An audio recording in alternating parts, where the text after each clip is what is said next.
Hey, how's it going, everybody? Anonymous Dysco here with a kind of new game. It's the Stanley Parable Ultra Deluxe Edition, I think it's called altogether. They've re-released it for consoles now. I don't know if it maybe has some extra little goodies. I'll tell you this, actually, back in the day, I never played it myself. I only ever just watched like streams of it and shit, just not being a huge PC gamer, at least at the time, and really not now either. But anyways, let's give her a shot. Let's give her a go. Let's play some Stanley Parable. It wants me to enter in the current time. The current time is 2:19, 2:20 now, actually.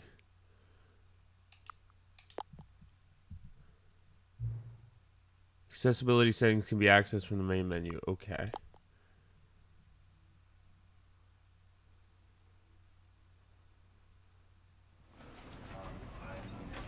All right. Sick infinity shot there, too, by the way. All right.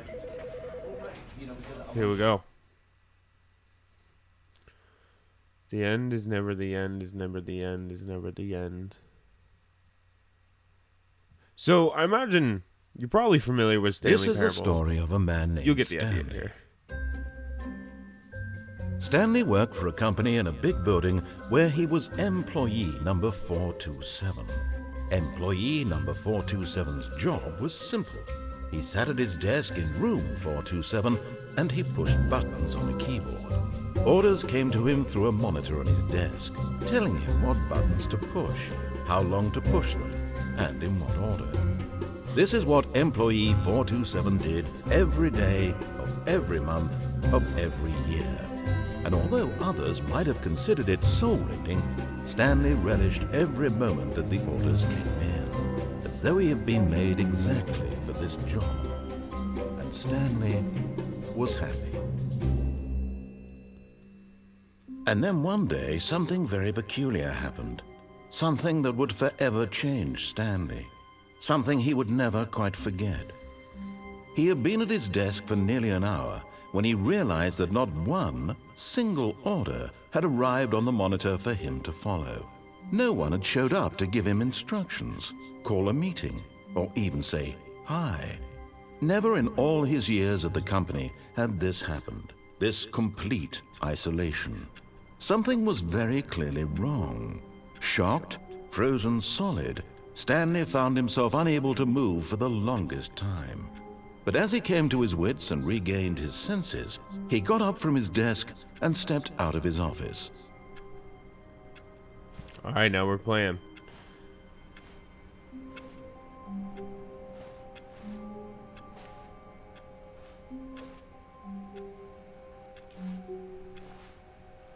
See, yeah, this is my first time actually All of his playing the co-workers game were gone. myself. What could it mean? Stanley decided to go to the meeting room. Perhaps he had simply missed a memo. No matter how hard Stanley looked, he couldn't find a trace of his co-workers.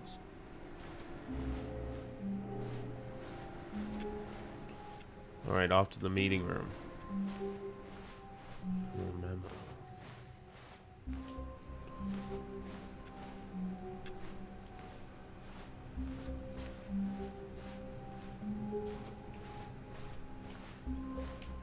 $420. Hilarious.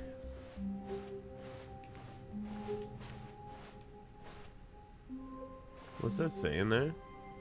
Sales in this quarter projections.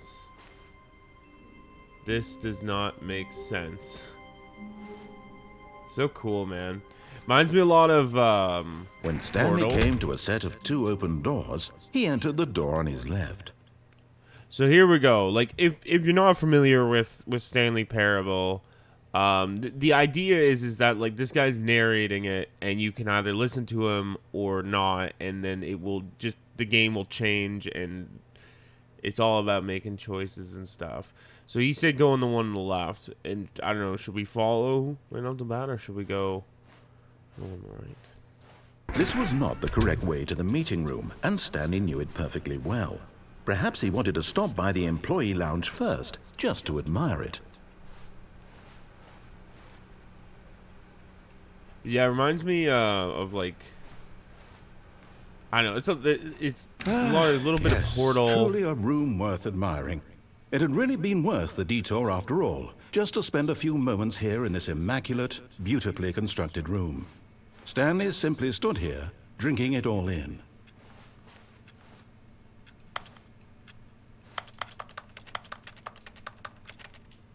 And they kind of the fun of the Yes, really, really worth it being here in the room. A room so utterly captivating that even though all your co-workers have mysteriously vanished, here you sit looking at these chairs and some paintings. Really worth it. and the idea is to kind of just push it to its limits, you know, like to At this point, Stanley's obsession with this room bordered on creepy and reflected poorly on his overall personality. It's possible that this is why everyone left. oh. Well, now I'm just gonna stay here out of spite in the break room. Stanley sat around waiting for more dialogue, but when a long time had passed and there was no more, he decided that the game was trying to send him a message. I wonder why it got me to put in my current time, because that's not the same time as displayed. But I imagine there's probably some kind of oh, there's a crouch. Is there a jump?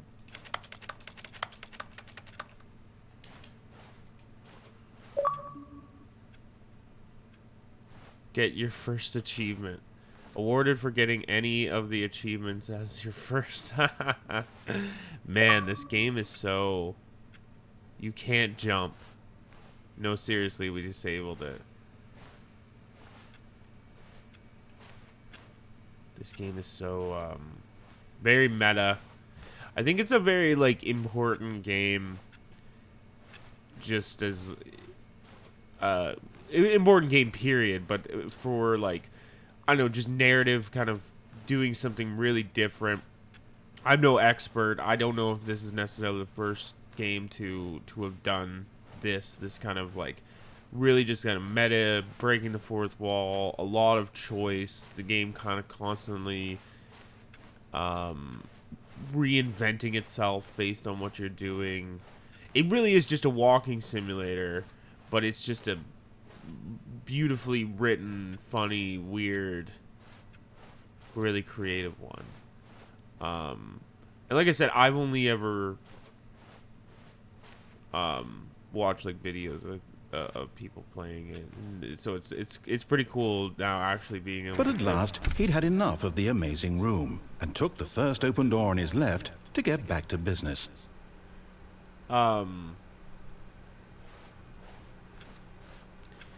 Yeah, just to actually play it for yourself and just be like, well, what's going on here? So that's the one he wants me to go to. But this is something else here. Stanley was so bad at following directions, it's incredible he wasn't fired years ago.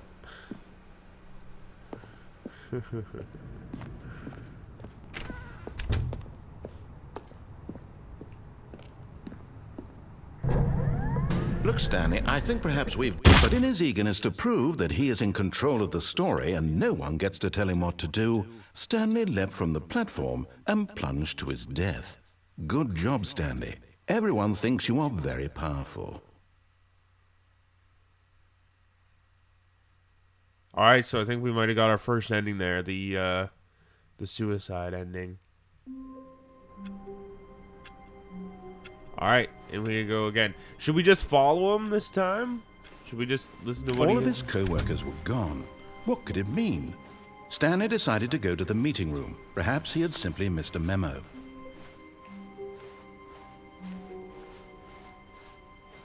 When Stanley came to a set of 2 open doors, he entered the door on his left.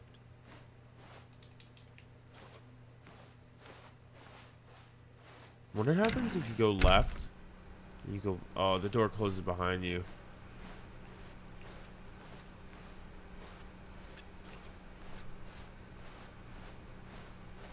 Yet there was not a single person here either. Feeling a wave of disbelief, Stanley decided to go up to his boss's office, hoping he might find an answer there. How to solve a dispute with a coworker. Let it ball up inside you. Take it out passive aggressively on other coworkers. Reset coworkers for not. Using slides to assure employees that everything is okay. Make sure the slide is a slick blue graphic header and throw some bevel on the text. Everyone is unique. You most of all.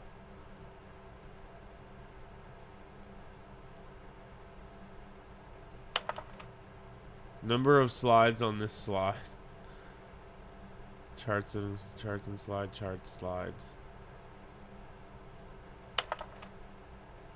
Rate at which charts on the same slide depict the same information. Synergize core value expenditures. Shift global market. Parade. Monetize free to play. Well, that brings pretty true to today's standards. Profits. Bi-quarterly post-review. Solving interpersonal conflict. Oh. What are your dreams for the future? Nature, success, talk radio. I want to be on talk radio. I would actually fucking love that. But I have nothing to say. I don't know anything about politics or really about anything. Tips for not getting talk less. Do unbelievably amazing work. Resent your coworkers for not supporting you more. Let it ball up inside. It's just like a fucking vicious loop. All right, let's keep moving. Broom Closet. We go in. Stanley stepped into the broom closet, but there was nothing here, so he turned around and got back on track. No, I didn't. There was nothing here. No choice to make, no path to follow, just an empty broom closet. No reason to still be here. Oh, is there not? I'm proving that I'm in control. It was baffling that Stanley was still just sitting in the broom closet. He wasn't even doing anything. At least if there was something to interact with, he'd be justified in some way. As it is, he's literally just standing there doing sweet FA. The narrator's pretty funny too. Good delivery. Are you really still in the broom closet? Standing around doing nothing? Why? Please offer me some explanation here. I'm genuinely confused.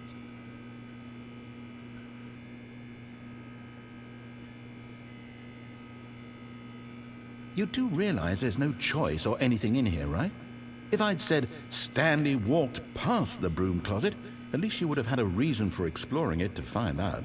But it didn't even occur to me because literally this closet is of absolutely no significance to the story whatsoever. I never would have thought to mention it.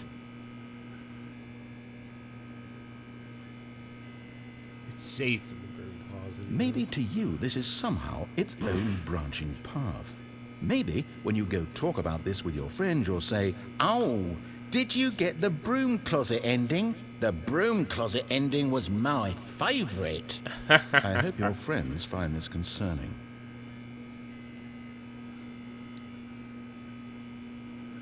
Did you get the broom? Oh, Stanley no. was fat and ugly and really, really stupid. He probably only got the job because of a family connection. That's how stupid he is. That or with drug money. Also, Stanley is addicted to drugs and hookers.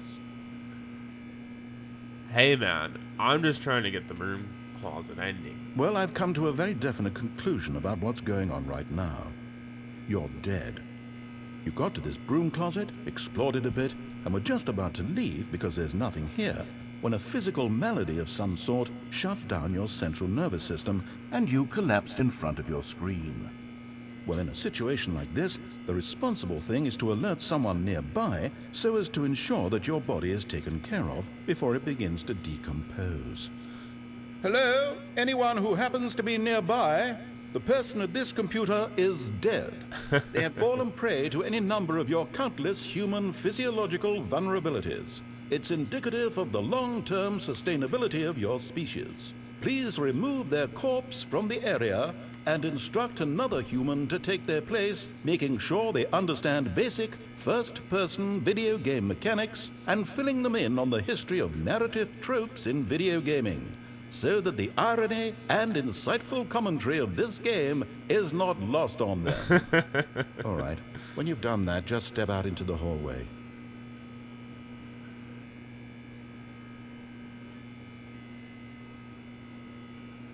It's just fucking genius writing, man.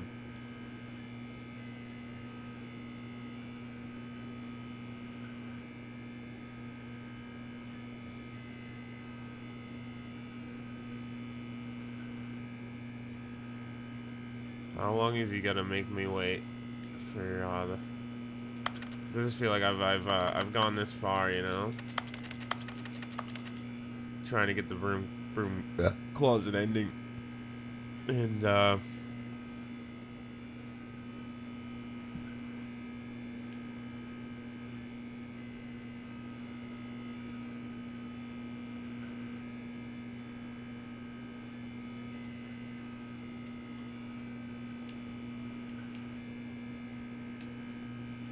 on, give it to me. All right, fuck it, you win.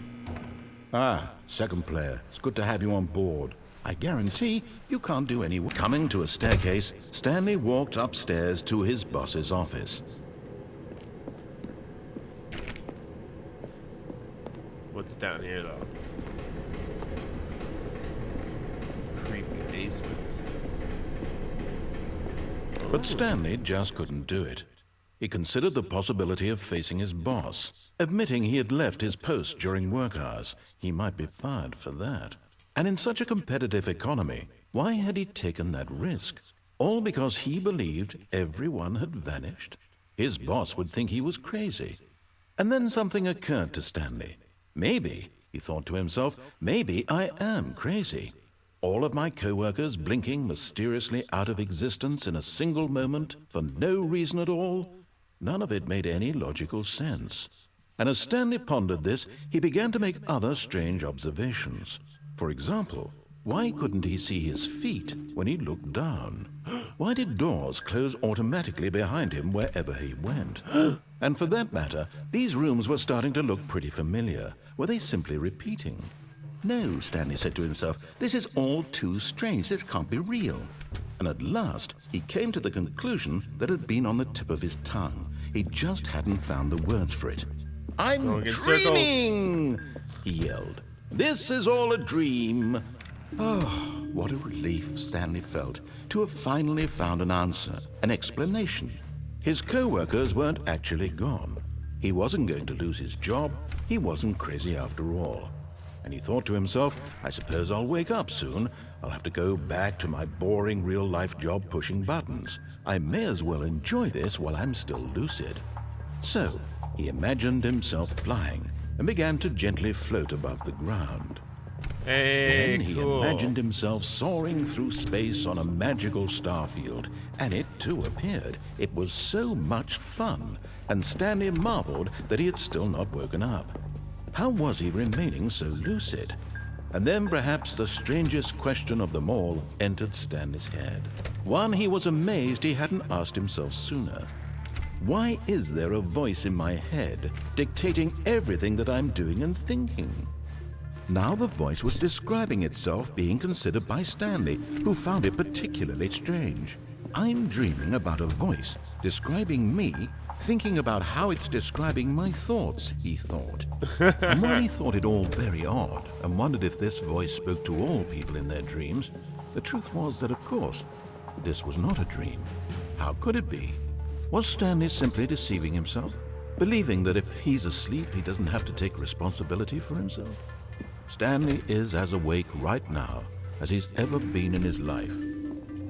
Now, hearing the voice speak these words was quite a shock to Stanley. After all, he knew for certain, beyond a doubt, that this was in fact a dream.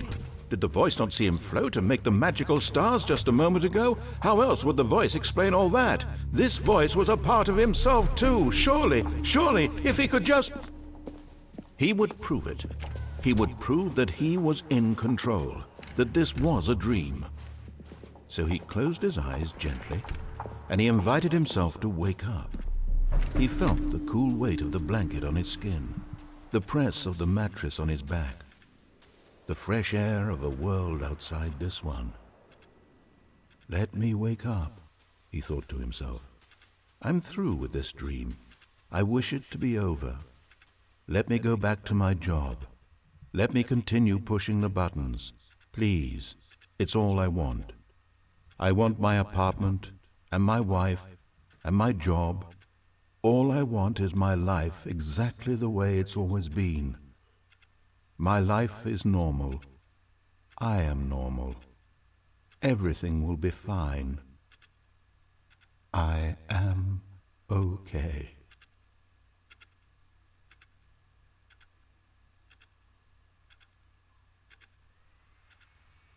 Stanley began screaming. Please, someone, wake me up. My name is Stanley. I have a boss. I have an office. I am real. Please, just someone tell me I am real. I must be real. I must be. Can anyone hear my voice? Who am I? Who am I? And everything went black.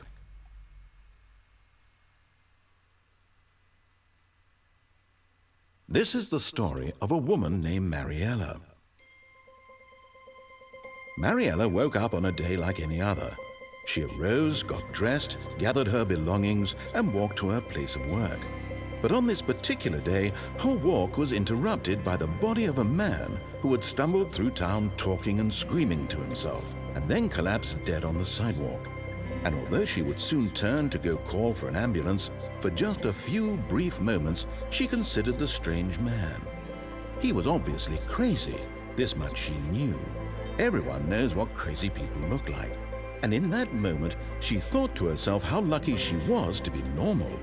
I am sane. I am in control of my mind. I know what is real and what isn't. It was comforting to think this, and in a certain way, seeing this man made her feel better. But then she remembered the meeting she had scheduled for that day. The very important people whose impressions of her would affect her career, and by extension, the rest of her life. She had no time for this, so it was only a moment that she stood there, staring down at the body. And then she turned and ran. Trip. Yeah. That's a cool ending. I've never seen that one before, actually. Or maybe I did, I just don't remember. Like, it's been a while since I've been going to watch some gameplay, which is good, I think, you know.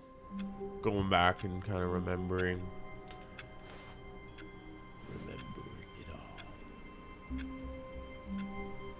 it all. I hate Mondays.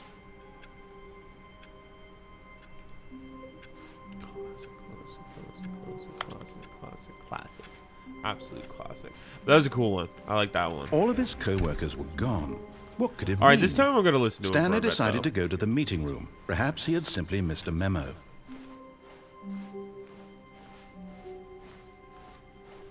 When Stanley came to a set of 2 open doors, he entered the door on his left.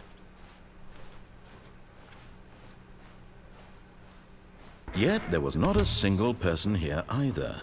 Feeling a wave of disbelief, Stanley decided to go up to his boss's office, hoping he might find an answer there.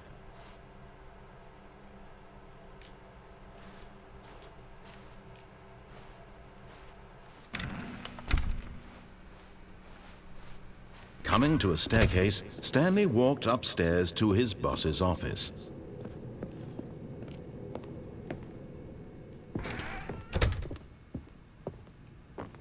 Nice office. Stepping into his manager's office, Stanley was once again stunned to discover not an indication of any human life. Shocked, unraveled, Stanley wondered in disbelief who orchestrated this. What dark secret was being held from him? What he could not have known was that the keypad behind the boss's desk guarded the terrible truth that his boss had been keeping from him. And so the boss had assigned it an extra secret PIN number. 2845. But of course, Stanley couldn't possibly have known this.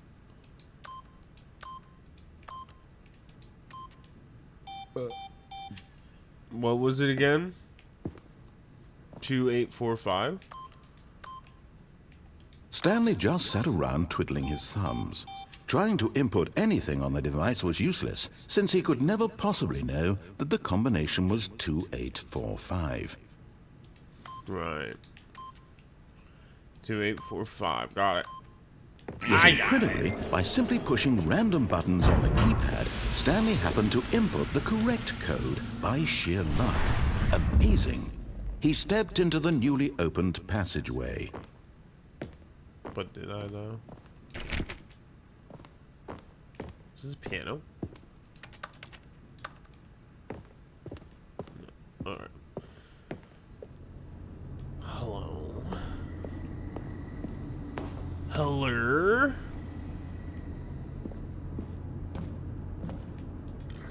Going down. I'm going down, down, down, down.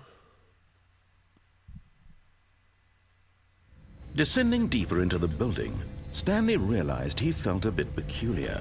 It was a stirring of emotion in his chest, as though he felt more free to think for himself, to question the nature of his job. Why did he feel this now, when for years it had never occurred to him? This question would not go unanswered for long.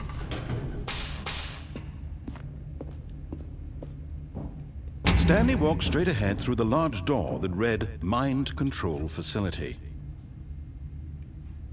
Escape mind control facility. Let's just keep listening. Let's keep going. What the narrator's saying. I'll play along. Play along with this game. The lights rose on an enormous room packed with television screens. What horrible secret did this place hold? Stanley thought to himself. Did he have the strength to find out? Cigarettes?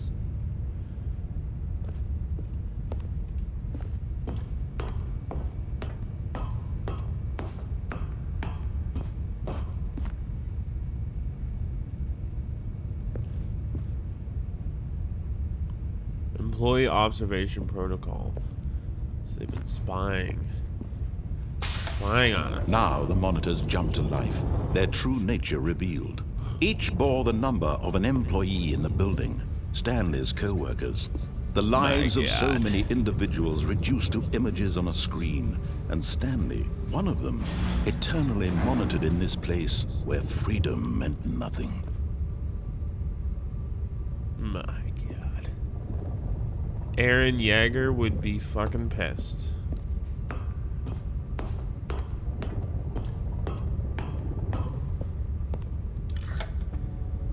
This mind control facility, it was too horrible to believe. It couldn't be true.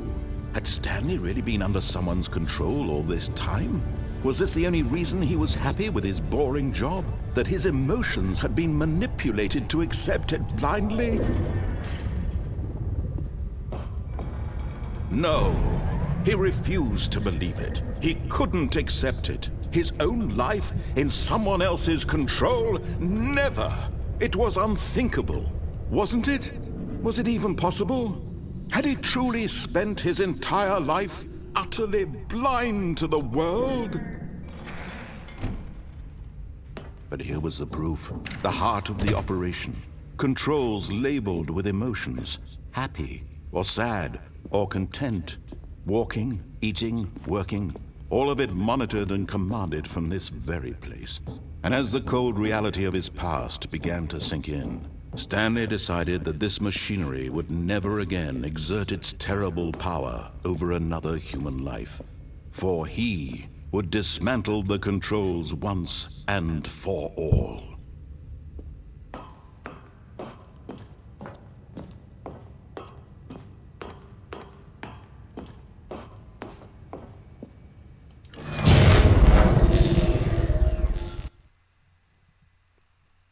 I did it.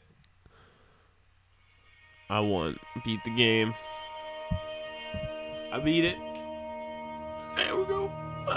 Blackness Baby, and a rising chill of uncertainty. Was it over? Yes. He had won. He had defeated the machine. Unshackled himself from someone else's command. Freedom was mere moments away. And yet, even as the immense door slowly opened, Stanley reflected on how many puzzles still lay unsolved. Where had his co-workers gone? How had he been freed from the machine's grasp? What other mysteries did this strange building hold? But as sunlight streamed into the chamber, he realized none of this mattered to him. For it was not knowledge or even power that he had been seeking, but happiness.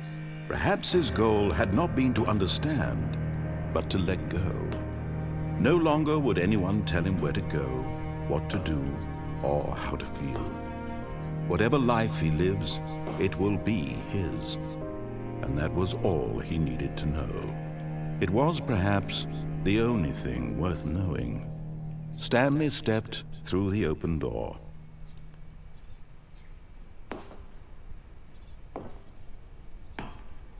Stanley felt the cool breeze upon his skin, the feeling of liberation, the immense possibility of the new path before him.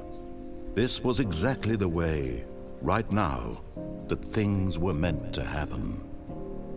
And Stanley was happy.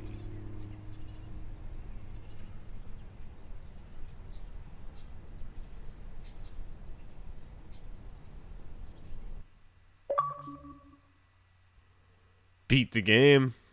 Beat the game. Throw that on the fucking speed run record chart. All right, well, that's a little taste of Stanley Parable. Obviously, there's tons more to see, to do, to check out. Get the peepers on, you know what I mean? But we'll leave it there for now.